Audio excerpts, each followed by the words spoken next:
Is it, though, to Manchester United's advantage, although they're disappointed not to be in Europe, but is it to their advantage that they're not, Alex, when you look at that?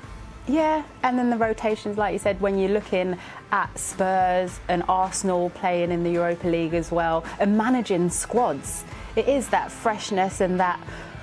But it's still hard. Look, it's so open, because when you look at those three teams there, and we'll put United in there as well, they've just been so inconsistent that one week they put on a great display, and then, well, with Arsenal, they go and slip up at home to Crystal Palace and then obviously away to Wolves.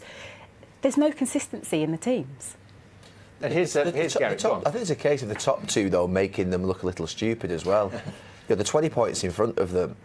What the probably third, fourth, fifth and sixth teams are probably doing is probably got a decent points tally in any season, but they're just, the top two are so consistent that they're making the others look even for Liverpool ridiculous. now, 91 points would have won the title in 10 of the last 12 seasons.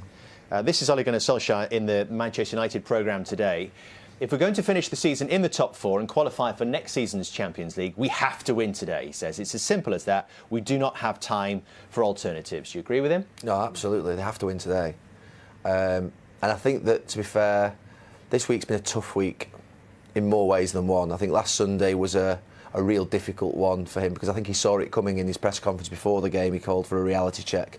Wednesday night, I know we discussed it in the studio after the game. I think that's as good as Manchester United have got.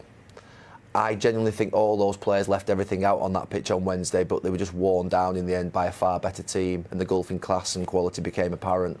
But I think that's what they are. That's what they are. They caused a lot more problems for City in that first half than many teams have done. Today, they've got to perform, and I think Ole is now trying to rebuild his trust in some of those players, having probably lost it in this last 8 or 9 matches, and they're in a rut, a real serious rut.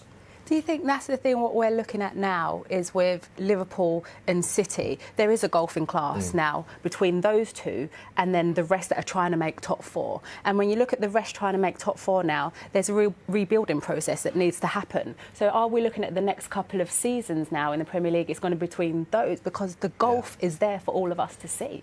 Whilst Pep Guardiola is at Manchester City, I don't see the sort of quality dropping. I don't see the points tally dropping too much. The rest are going to have to jump up there, which is a good thing for the Premier League.